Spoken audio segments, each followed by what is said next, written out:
اعوذ باللہ من الشیطان الرجیم بسم اللہ الرحمن الرحیم وَإِذَا طَلَّقْتُمُ النِّسَاءَ اور جب تم عورتوں کو طلاق دو فَبَلَغْنَ أَجَلَهُنَّ اور ان کی میعاد آنے لگے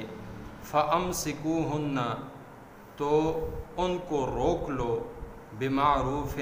بھلائی کے ساتھ أَوْ سَرِّحُوهُنَّ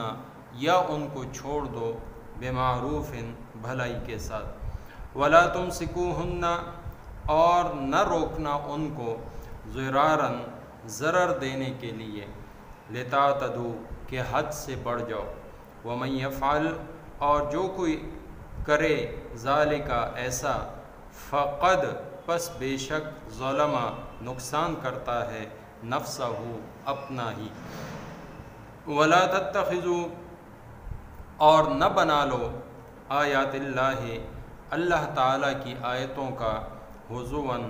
مذاق واذکروا اور یاد کرو نعمت اللہ اللہ تعالیٰ کا احسان علیکم جو تم پر ہے وما انزل اور جو اتارا علیکم تمہارے اوپر من الکتاب کتاب والحکمہ اور حکمت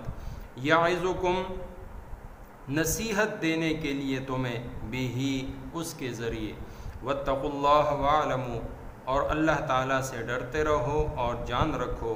ان اللہ کہ بے شک اللہ تعالیٰ بکل شیء علیم ہر چیز کا علم رکھنے والا ہے۔ سورہ بقرہ کا 29واں رکوع یہاں پر مکمل ہوا، آیت نمبر 231 آج کے درس میں شامل ہے۔ یہ آیت دراصل اس رکوع کی جو پہلی آیت گزری ہے الطلاق مرتان، یہ اسی کی وضاحت اور تاکید کے لیے اللہ رب العزت نے اتاری ہے۔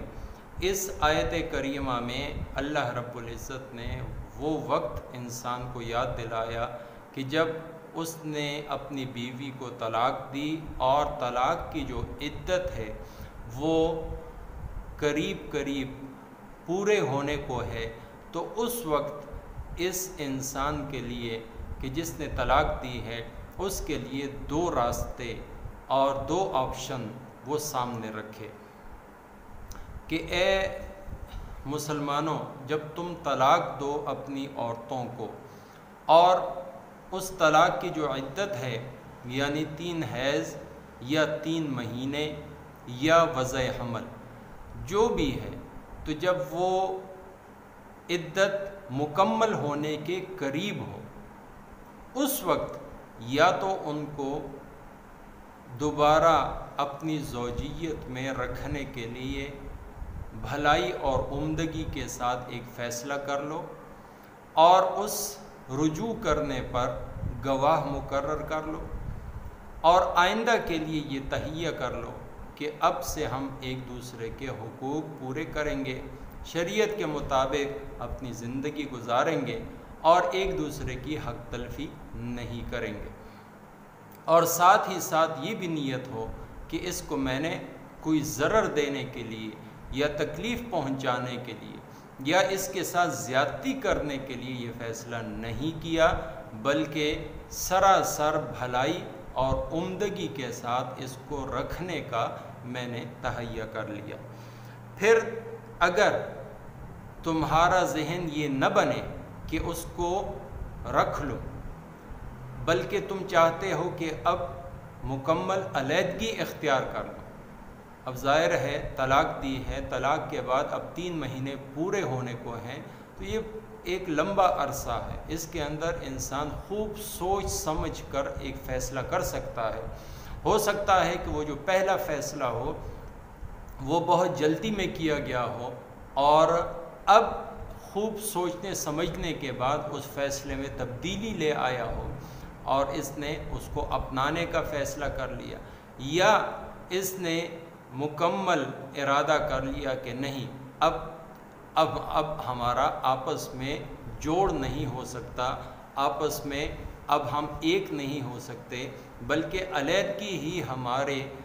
مسائل کا حل ہے، تو اس صورت میں بھی سرحوہن بمعروف اچھے طریقے سے دستور کے مطابق اپنے اچھے جو رسم و رواج ہیں ان کے مطابق کچھ دے دلا کے ان کو اچھے طریقے سے رخصت کرو. یہ نہ ہو کہ مار پیٹ کر گھر سے بھگانے والا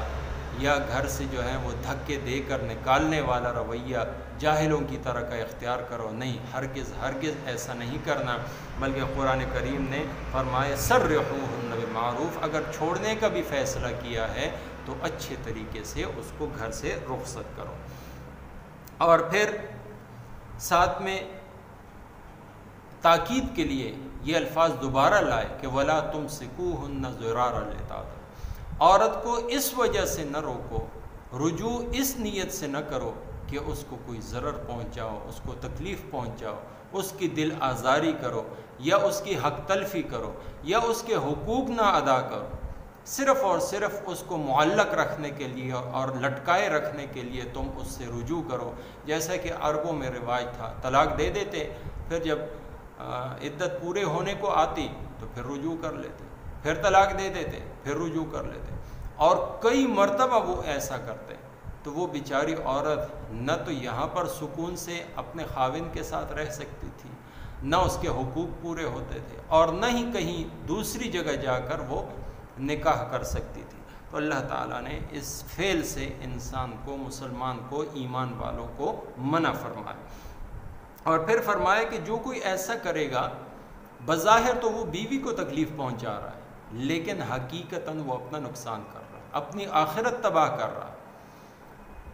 وہ طلاق دے کر جو رجوع کر رہا ہے اور رجوع میں اس کی نیت صرف تکلیف پہنچانے کی ہے، تو یہ اصل میں اس کو تکلیف نہیں پہنچا رہا بلکہ اپنی آخرت تباہ کر رہا ہے، اللہ کو ناراض کر رہا ہے، اللہ رب العزت کے حکموں کو توڑ رہا ہے، شریعت کے احکامات کا گویا مذاق اڑا رہا ہے. اس لیے فرمایا کہ وَلَا تَتَّخِذُوا آیَاتِ اللَّهِ هُزُوًا، یہ اللہ تعالیٰ کے حکم ہیں، اللہ تعالیٰ کی آیتیں ہیں. نکاح کا حکم اللہ کا حکم ہے، طلاق دینے کا یہ اللہ نے اس کو جائز اور حلال قرار دیا ہے. اسی طرح رجوع کرنے کا جو حکم ہے یہ بھی اللہ ہی کی جانب سے ہے. تو ان احکامات کا مذاق نہ اڑاؤ کہ جب دل چاہا طلاق دے دی بلا وجہ، اور جب دل چاہا تو اس کو تکلیف دینے کے لیے رجوع کر لیا. نہیں، ہنسی مذاق میں بھی اگر طلاق دے دی، ہنسی مذاق میں اگر نکاح کر لیا، ہنسی مذاق میں اگر رجوع کا اعلان کر دیا، یہ سارے کے سارے منعقد ہو جاتے. عربوں میں ایسا ہوتا تھا کہ طلاق دے دیتے اور پھر بعد میں کہتا میں تو ویسی دل لگی کر رہا تھا، میں تو مذاق کر رہا تھا. تو اگر مذاق میں بھی کسی نے طلاق دی تو وہ طلاق واقع ہو جائے گی. اور پھر اللہ تعالیٰ کی ان نعمتوں کو تو یاد کرو جو تمہارے اوپر ہے، تمہارے ارد گرد ہے، تمہارے بدن کے اوپر ہے، تمہارے گھر بیوی بچوں کی صورت میں ہے، کھانے پینے اور رزق کی صورت میں اللہ تعالیٰ نے دی ہیں. اور ان سب سے بڑھ کر اللہ تعالیٰ نے تمہیں آخری پیغمبر اور اس پر نازل ہونے والی کتاب اور اس کی بہترین حکمت سے بھرپور باتیں وہ اللہ تعالیٰ نے تمہیں عطا فرمائی ہیں. ان چیزوں کو سامنے رکھو، یہ تمہیں نصیحت کے لیے ہیں، یہ تمہاری آخرت سنوارنے کے لیے ہے. ان سے نصیحت حاصل کرو، عبرت حاصل کرو، اس طریقے سے تمہاری آخرت بھی بن جائے گی اور دنیا میں بھی تم خوشحال رہو گے. واتقوا اللہ واعلموا، اللہ رب العزت کا خوف، اس کا ڈر، اس کا تقوی اختیار کرو. اور یہ بات یاد رکھو، اس چیز کا استحضار کرو، اپنے ذہن میں اس کو بٹھا لو کہ اللہ تعالیٰ کو ذرے ذرے کا علم ہے. تم کس نیت سے کیا کام کر رہے ہو، اللہ تعالیٰ تمہاری نیتوں سے خبردار ہے. اللہ تعالیٰ مجھے آپ کو سب مسلمانوں کو قرآن اور سنت پر عمل کرنے کی توفیق عطا فرمائے. وَإِذَا طَلَّقْتُمُ النِّسَاءَ، اور جب تم عورتوں کو طلاق دو، فَبَلَغْنَا أَجَلَهُنَّ، پھر ان کی عدت پوری ہونے لگے، فَامْسِكُوهُنَّ، تو روک لو ان کو، بِمَعْرُوفٍ، بھلائی کے ساتھ، أَوْ سَرِّحُوهُنَّ، یا چھوڑ دو ان کو، بِمَعْرُوفٍ، عمدگی کے ساتھ، وَلَا تُمْسِكُوهُنَّ، اور نہ روکنا ان کو، ضِرَارًا، تکلیف دینے کے لیے، لِتَعْتَدُوا، کہ حد سے بڑھ جاؤ. وَمَن يَفْعَلْ ذَلِكَ اور جو کوئی ایسا کرے گا فَقَدْ ظَلَمَ نَفْسَهُ پس بے شک اپنا ہی نقصان کرتا ہے۔ وَلَا تَتَّخِذُوا اور نہ بناؤ آیات اللہ تعالیٰ کی آیتوں کو ہزواً ٹھٹھا، وَاذْكُرُوا نعمت اللہ اور یاد کرو اللہ تعالیٰ کا احسان علیکم جو تم پر، وَمَا أَنزَلَ عَلَيْكُمْ اور جو اتاری تمہارے اوپر، من الکتاب کتاب، والحکمت اور حکمت، یعظکم نصیحت دینے کے لیے تمہیں بھی اس کے ذریعے، واتقوا اللہ اور اللہ تعالیٰ سے ڈرتے رہو، وَاعْلَمُوا اور خوب جان لو، ان اللہ یہ کہ اللہ تعالیٰ بِكُلِّ شَيْءٍ عَلِيمٌ ہر چیز کا علم رکھنے والا ہے۔ وما توفیقی الا باللہ۔